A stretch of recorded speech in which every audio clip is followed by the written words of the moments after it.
Hello students, आज हम class 9 physics का जो चैप्टर फर्स्ट है हमारा मोशन, उसका फोर्थ लेक्चर करने जा रहे हैं।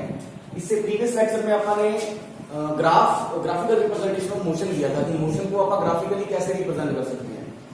मोशन को डिस्क्राइब करने के लिए हमें दो चीजें चाहिए थी, एक तो डिस्टेंस और दूसरा टाइम, जिससे आप रेशियो जब उसका निकालते हैं तो हमारे पास वेलोसिटी आती है।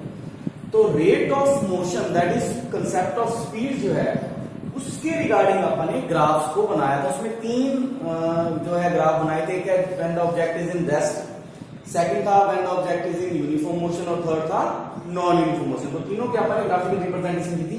जो ग्राफ बनाया था अपन ने, दो वेरिएबल्स जो ग्राफ में लिए थे वो डिस्टेंस और टाइम थे, ठीक है।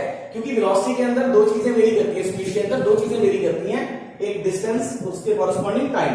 टाइम को आप हमेशा एक्स एक्सिस पे लेते हैं क्योंकि ये इंडिपेंडेंट क्वांटिटी है और जो डिस्टेंस है वो डिपेंडेंट क्वांटिटी है, ठीक है। तो टाइम इंडिपेंडेंट है, ये किसी के ऊपर डिपेंड नहीं करता, इसलिए कंटिन्यूअसली चेंज होते रहना। हमारा डिस्टेंस जो है वो हमारी मूवमेंट के ऊपर डिपेंड करेगा, आप कितना डिस्टेंस जो है वो ट्रेवल कर रहे हैं, ठीक है। उसके कॉरेस्पॉन्डिंग जो है वो टाइम स्पेंड होता जाता है। तो दोनों क्वांटिटीज की हेल्प से आप वेलोसिटी को कैलकुलेट करते हैं। आज हम इसकी थोड़ी सी स्पेसिफिकेशन करने जा रहे हैं। सबसे पहले अपन डिस्टेंस टाइम ग्राफ को थोड़ा सा स्पेसिफिकली देखेंगे। डिस्टेंस टाइम ग्राफ अपन ने बनाया था, वही दोबारा मैंने बनाया, लेकिन थोड़ा सा इसमें कुछ अलग चीजें भी ड्रॉ की हैं। देखो डिस्टेंस टाइम ग्राफ में यहां पर डिस्टेंस था और यहां पर था टाइम।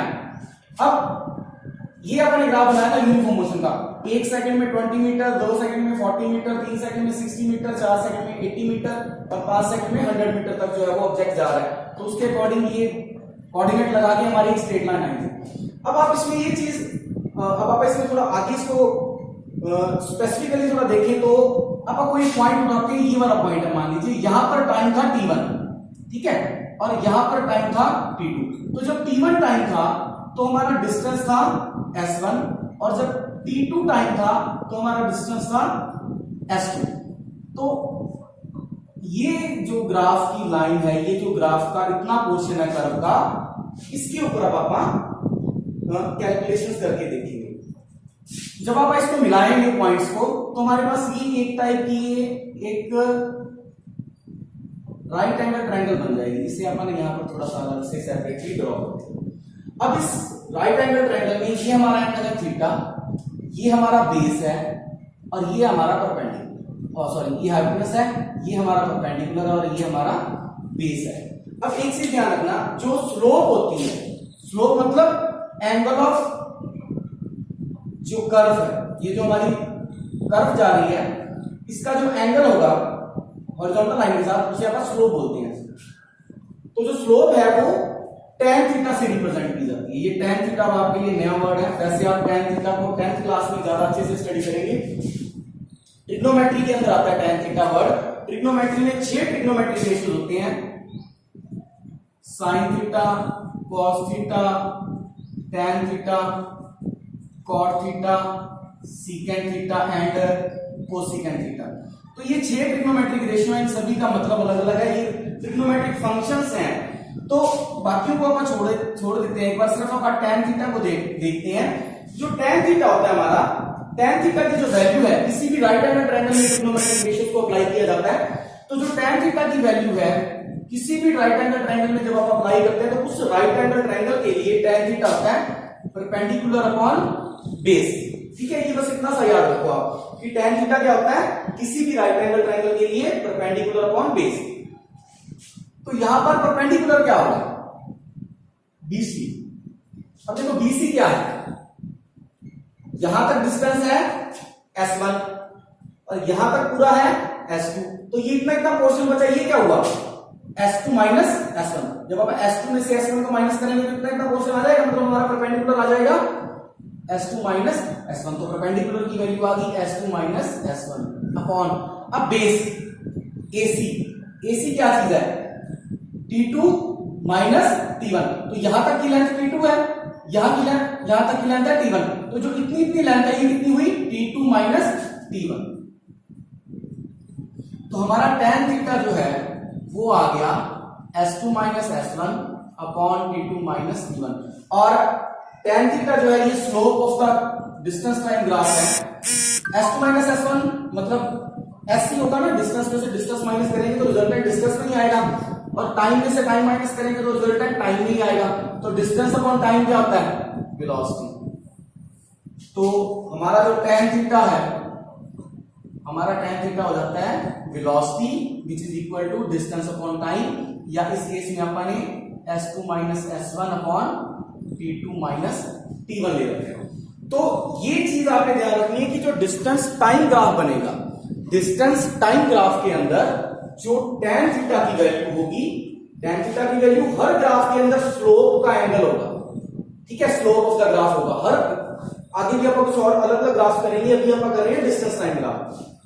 तो डिस्टेंस टाइम ग्राफ में जो tan थीटा है that is called the slope of the graph, और यहां पर tan थीटा क्या आ गया? Velocity. Velocity is equal to distance upon time. जब अपन ने स्लोप ऑफ द ग्राफ को कैलकुलेट किया, tan थीटा के साथ उसकी वैल्यूज को देखा राइट एंगल ट्रायंगल के अंदर, तो वो हमारे पास आया वेलोसिटी के बराबर। तो डिस्टेंस टाइम ग्राफ में जो tan थीटा है वो किसे रिप्रेजेंट कर रहा है? Velocity, velocity of the body. तो ये डिस्टेंस टाइम ग्राफ का कंसेप्ट है, ठीक है। तो यहां तक हमारा डिस्टेंस टाइम ग्राफ जो है वो कंप्लीट हो जाता है। नेक्स्ट हमारे पास ग्राफ्स है, they are related to velocity time graph. अब जैसे डिस्टेंस के साथ टाइम टाइम के साथ डिस्टेंस अब कहते हैं वेरी करता है मोशन में, उसी तरह से वेलोसिटी भी तो वेरी कर सकती है टाइम के साथ। अगर आप ऑब्जेक्ट को एक्सेलरेट करते हैं, उसकी वेलोसिटी को अगर आप बढ़ाते जा रहे हैं, तो टाइम के साथ आप वेलोसिटी को इंक्रीज करते जा रहे हैं, तो वेलोसिटी भी वेरी कर सकती है टाइम के साथ। तो उसका अगर आपने ग्राफ बनाना है तो वो क्या बनेगा? Velocity time graph. अब आप एक सिंपल सा एग्जांपल लेते हैं। फर्स्ट केस है when body is moving with a uniform velocity. जब हमारी ऑब्जेक्ट यूनिफॉर्म वेलोसिटी के साथ मूव कर रही है। यूनिफॉर्म वेलोसिटी का मतलब मान लीजिए वेलोसिटी है उसकी इनिशियली 10 और टाइम था उसका मान लीजिए 0 पे इनिशियल वेलोसिटी उसकी 10 है। अब क्या हुआ? टाइम हो गया 1 सेकंड, तो वेलोसिटी तो यूनिफॉर्म है, फिक्स है, वो चेंज नहीं हुई। देन टाइम हो गया 2 सेकंड, वेलोसिटी तब भी 10 नहीं है। टाइम हो गया 3 सेकंड, वेलोसिटी तब भी 10 है। तो उस केस में ग्राफ कैसे बनेगा? 2 पे भी 10, 3 पे भी 10 और 4 पे भी 10। तो ये हमारा ग्राफ होगा straight line, horizontal line which is parallel to the time axis, X axis. आपको ध्यान होगा जब अपन ने डिस्टेंस टाइम ग्राफ बनाया था, तो डिस्टेंस टाइम ग्राफ में इस तरह का ग्राफ कब बना था? जब हमारी ऑब्जेक्ट जो है वो रेस्ट की कंडीशन में है, मतलब टाइम स्पेंड हो रहा था लेकिन वो डिस्टेंस में वेरी कर रही थी, डिस्टेंस इसका फिक्स था। तब हमारा ग्राफ जो है वो parallel to principal parallel to X axis बना था। और यहां पर जो केस है हमारा वेलोसिटी टाइम ग्राफ का, वेलोसिटी टाइम ग्राफ के अंदर हमारी जो लाइन है वो स्ट्रेट आ रही है पैरेलल टू एक्स एक्सिस। किस केस में? जब हमारी वेलोसिटी यूनिफॉर्म है, क्योंकि वेलोसिटी हर टाइम जब जैसे जैसे टाइम स्पेंड हो रहा है ना, तो वेलोसिटी के ऊपर कोई इफेक्ट नहीं पड़ रहा, वेलोसिटी फिक्स है। ये क्या ये ऑब्जेक्ट रेस्ट में होगी? ये ऑब्जेक्ट रेस्ट में भी नहीं जा सकते आप, है ना। रेस्ट में क्यों नहीं है? क्योंकि उसकी वेलोसिटी फिक्स है। फिक्स मतलब अगर उसकी वेलोसिटी 10 मीटर पर सेकंड है तो वो 10 ही है। 10 मतलब वो चल रहा है with the speed of 10 metre per second, तो उसका मोशन रेस्ट में नहीं है। लेकिन ये ग्राफ वैसा आया है जैसा कि डिस्टेंस टाइम ग्राफ आता था रेस्ट में। लेकिन ये कौन सा ग्राफ है? ये है वेलोसिटी टाइम ग्राफ, और ये जो लाइन है ये यूनिफॉर्म वेलोसिटी को रिप्रेजेंट कर रही है। तो फर्स्ट केस था। सेकंड केस है when a body is moving with variable velocity but uniform acceleration. अब यूनिफॉर्म एक्सेलरेशन अपन स्टडी किया था। अगर वेलोसिटी यूनिफॉर्म नहीं है, वेलोसिटी हमारी वेरिएबल है, इट मीन उसमें एक्सेलरेशन होती है। एक्सेलरेशन मतलब वो वेलोसिटी या तो इंक्रीज हो सकती है या डिक्रीज हो सकती है, लेकिन एक्सेलरेशन का मतलब है कि वेलोसिटी इंक्रीज ही हो रही है। अगर डिक्रीज होती हुई वेलोसिटी तो अपन उसे क्या बोलते हैं? रिटार्डेशन। तो यहां पर आप एक एग्जांपल लेते हैं कि 0 टाइम पे जो है हमारी वेलोसिटी 0 थी। जब टाइम 5 सेकंड हुआ तो वेलोसिटी होगी 10 मीटर पर सेकंड। फिर 10 सेकंड बाद वेलोसिटी होगी 20, 15 सेकंड बाद 30, 20 सेकंड बाद 40 और 25 सेकंड बाद होगी 50 मीटर पर सेकंड। अब इसके कॉरेस्पॉन्डिंग अगर आप ग्राफ बनाएं तो 5 पे देखो 0 पे 0, ये इनिशियल कंडीशन 0 पे 0, 5 पे 10, 10 पे 20, 15 पे 30, 20 पे 40, 25 पे 50। तो जब आप इसको ड्रॉ करेंगे तो ये आएगी एक स्ट्रेट लाइन। क्लियर है? तो ये है यूनिफॉर्म एक्सेलरेशन का ग्राफ, वेलोसिटी टाइम का। वैसे भी देखो डिस्टेंस और टाइम किसे रिप्रेजेंट करते हैं? वेलोसिटी, ठीक है। और क्योंकि डिस्टेंस और टाइम वेलोसिटी को कैसे रिप्रेजेंट करते हैं? Velocity is equal to distance upon time या डिस्प्लेसमेंट अपॉन टाइम, ठीक है। यहां पर अपन डिस्टेंस और डिस्प्लेसमेंट वर्ड को बार बार बदल के यूज कर रहे हैं क्योंकि मोशन जो है, जितने भी मोशन आप स्टडी कर रहे हैं सारे स्ट्रेट लाइन में है, तो हम डिस्टेंस और डिस्प्लेसमेंट में कोई फर्क नहीं समझ रहे, ठीक है। दोनों बातें सेम है क्योंकि मोशन जो है हमारा वो स्ट्रेट लाइन में कंसीडर कर रहे हैं। और अगर आप देखिए वेलोसिटी टाइम ग्राफ की बात, तो वेलोसिटी टाइम ग्राफ किसे रिप्रेजेंट कर रहा है? एक्सेलरेशन को, क्योंकि एक्सेलरेशन जो है वो क्या होती है? Velocity upon time, rate of change of velocity, और वेलोसिटी होती है rate of change of displacement. तो अब जो हमारे पास ग्राफ बना, ये ग्राफ रिप्रेजेंट कर रहा है कि टाइम स्पेंड होने के साथ साथ हमारी वेलोसिटी इंक्रीज हो रही है, लेकिन यूनिफॉर्मली। इस वजह से जो ये एक्सेलरेशन है वो हमारी क्या है? यूनिफॉर्म एक्सेलरेशन है।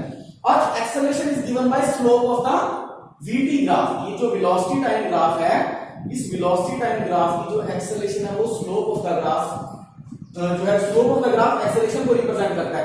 और स्लोप ऑफ द ग्राफ और क्या चीज होती है हमारी? tan थीटा, ठीक है ना। tan थीटा क्या होता है?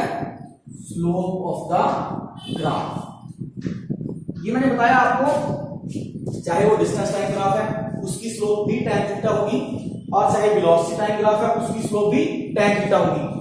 वो अलग बात है कि इसकी स्लोप वेलोसिटी को रिप्रेजेंट कर रही है, डिस्टेंस टाइम ग्राफ की स्लोप वेलोसिटी को रिप्रेजेंट कर रही है, और वेलोसिटी टाइम ग्राफ की स्लोप एक्सेलरेशन को रिप्रेजेंट कर रही है, ठीक है।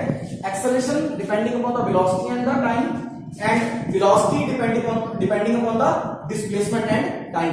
लेकिन जो tan थीटा है ये इन फिजिकल क्वांटिटी से इंडिपेंडेंट है। tan थीटा का मतलब किसी भी ग्राफ की slope, that is called tan theta.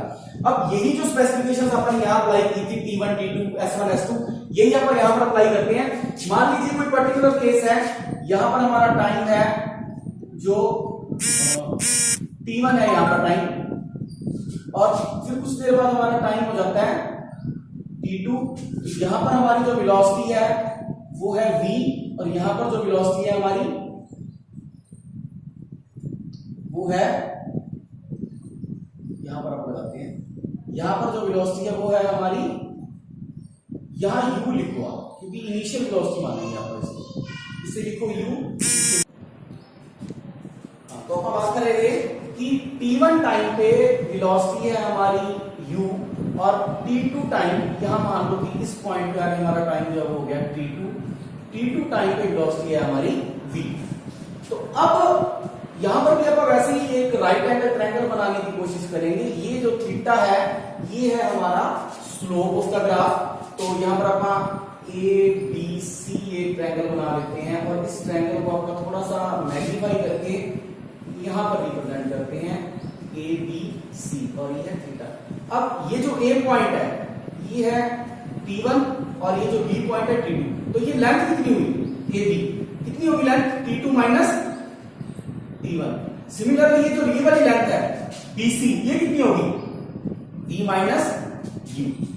तो जो tan थीटा आएगा हमारा, tan theta is equal to क्या था? Perpendicular V minus U upon base T2 minus T1। तो ये tan थीटा हमारा आ गया V minus U upon T2 minus T1, और ये हमारी आ जाती है एक्सेलरेशन, क्योंकि slope of the graph acceleration को भी रिप्रेजेंट कर रहा है और tan थीटा को भी। tan थीटा की हेल्प से अपन ये चीज ड्राइव की है, इसको मतलब अपन ने कैलकुलेट किया एक तरह से। तो हमारी एक्सेलरेशन क्या आ गई? v माइनस u अपॉन, देखो T2 minus T1, time minus time क्या आएगा? टाइम ही आएगा। और अगर हम इसको इनिशियल कंडीशन मान लें कि इनिशियल टाइम हमारा T1 0 है, ये ग्राफ अपन यहां से स्टार्ट करते हैं, तो इनिशियल टाइम हमारा 0 मान लिया अपन, और 0 टाइम पे वेलोसिटी है v u इनिशियल वेलोसिटी, और फाइनल टाइम T2 पे जाके होगी v। तो उस केस में अपन इनिशियल टाइम को 0 मान लेते हैं, तो हमारा T2 माइनस T1 जो है उसको रिप्रेजेंट अपन सिंपली t से भी कर सकते हैं। तो हमारा फार्मूला बन गया a is equal to v minus u upon t। ये फार्मूला हालांकि अपन यूज कर चुके हैं, एक्सेलरेशन का फार्मूला अपन यूज कर चुके हैं कि इसमें वैल्यूज भी पुट करके अपन न्यूमेरिकल्स भी किए हैं, लेकिन यहां पर अपन ने a is equal to v minus u को ड्राइव किया है, उसको बनाया है फॉर्मूले को कि वो ग्राफ से कैसे बनता है। तो acceleration is equal to v minus u by T, ये फॉर्मूला बनता है वेलोसिटी टाइम ग्राफ से। अब इसी वेलोसिटी टाइम ग्राफ से एक चीज और हम कैलकुलेट कर सकते हैं। देखो वेलोसिटी टाइम ग्राफ के अंदर क्या होता है, एक फॉर्मूला है कि जो डिस्टेंस है, अगर आपने वेलोसिटी टाइम ग्राफ का डिस्टेंस निकालना है तो वो डिस्टेंस कैसे निकालेंगे, उसके डिस्टेंस निकालने का फॉर्मूला है distance is equal to area under the curve. जो डिस्टेंस है वो होता है एरिया अंडर द कर्व। अब यहां थोड़ा सा आप इधर ये इसे यहां कंसीडर करें, तो distance is equal to area under the curve. ये जो हमने कर्व बनाई है इसके अंदर एरिया जो है वो उसके डिस्टेंस को रिप्रेजेंट करेगा।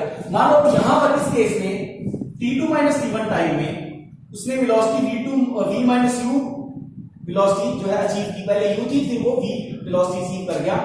अब ये जो AC है, AC के नीचे का जो एरिया है, ये वाला एरिया, ये सारा एरिया, ये एरिया हमारा क्या कैलकुलेट करने में हेल्प करेगा कि उसने डिस्टेंस कितना कवर किया। जब वो ऑब्जेक्ट t1 टाइम से t2 टाइम तक कितना चले, अगर हम ये चेक करना चाहते हैं कि ऑब्जेक्ट t1 और t2 टाइम के बीच में, मतलब t1 t2 के बीच में मान लो यहां पर 30 आ गया, तो 15 to 30 मतलब ये 15 सेकंड, इस 15 सेकंड में ऑब्जेक्ट ने डिस्टेंस कितना ट्रैवल किया, तो वो कैलकुलेट करने के लिए हमें बहुत ज्यादा वैल्यूज की जरूरत नहीं है। अगर हमारे पास ग्राफ बना हुआ है तो हम उस ग्राफ के अंदर ये जो AC है, इसके नीचे की जितना भी एरिया है AC के नीचे का, उसे अगर आप कैलकुलेट कर लेते हैं तो हम डिस्टेंस कैलकुलेट कर सकते हैं। तो ये फॉर्मूला है distance is equal to area under the curve. तो यहां पर एरिया अंडर द कर्व क्या, एक तो ट्रायंगल है, एरिया ऑफ ट्रायंगल ABC, और आप इसका नाम रख लो यहां पर D, और इसका नाम रख लो पॉइंट का E, प्लस ट्रायंगल में नीचे क्या बना हुआ है, देखो ये तो ट्रायंगल है, ऊपर ट्रायंगल का एरिया प्लस इस रेक्टेंगल का area, rectangle ABED plus area of rectangle ABED। अगर आप इस ट्रायंगल और इस रेक्टेंगल का एरिया निकाल लेते हो तो वो एरिया आ गया total area under the curve, और वो जो total area under the curve है वही क्या होता है हमारा डिस्टेंस। क्लियर है? तो एरिया ऑफ ट्रायंगल क्या होता है 1/2 into base into height, plus area of rectangle क्या होता है लेंथ इंटू ब्रेड्थ, ये दो चीजें। ठीक है, तो अब S is equal to 1/2 into base, यहां पर बेस कितना है, कितना बेस है t2 माइनस t1 वही रहेगा, इंटू हाइट, इस ट्रायंगल की हाइट कितनी है v माइनस u, प्लस अब नीचे वाले ट्रायंगल की बात करें तो इसकी लेंथ कितनी है, देखो लेंथ ये वाली लेंथ है, कितनी है ये लेंथ, कितनी है v u है सॉरी है ना, लेंथ कितनी है ये u इंटू ब्रेड्थ, ब्रेड्थ ये कितनी है, ये सेम है ना दोनों, इसका जो बेस है वही तो सेम ब्रेड्थ है, तो ब्रेड्थ कितनी हुई इसकी t2 माइनस t1। अब अगर हम इसके ऊपर इनिशियल कंडीशन अप्लाई करते हैं,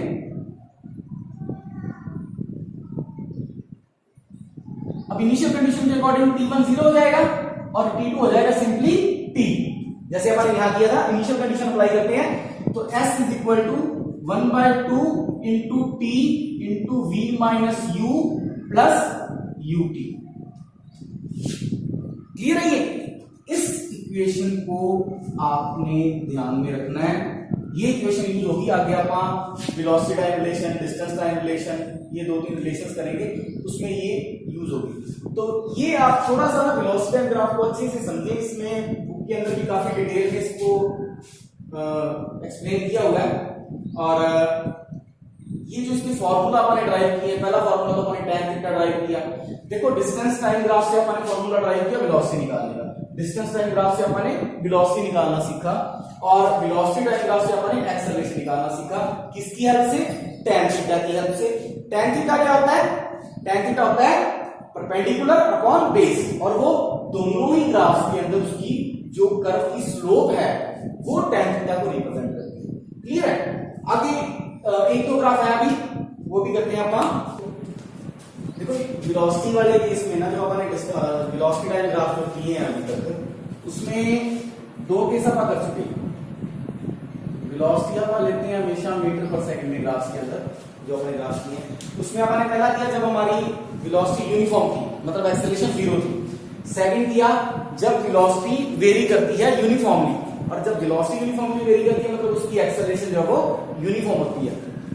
थर्ड केस अपन करेंगे वेलोसिटी वेरी कर रही है लेकिन यूनिफॉर्मली वेरी नहीं कर रही, तो अगर वेलोसिटी यूनिफॉर्मली वेरी नहीं करेगी तो एक्सेलरेशन जो है वो हमारी क्या हो जाएगी, नॉन यूनिफॉर्म एक्सेलरेशन। ठीक है, तो इस केस में अपन ग्राफ बनाते हैं। देखो जैसे पहले 0 पे तो वेलोसिटी 0 थी, 5 सेकंड बाद वेलोसिटी थी हमारी 10 मीटर पर सेकंड, फिर 10 सेकंड बाद होगी 15 सेकंड बाद होगी 30, और 20 सेकंड बाद होगी 40, 25 सेकंड बाद होगी 60, और 30 सेकंड बाद होगी 70। तो यहाँ पर यूनिफॉर्मिटी नहीं है, यहाँ 10 से यहाँ पर 10 का गैप है, यहाँ 5 का है, यहाँ 15 का है, यहाँ फिर 10 का है, यहाँ 20 का है, फिर यहाँ 10 का है।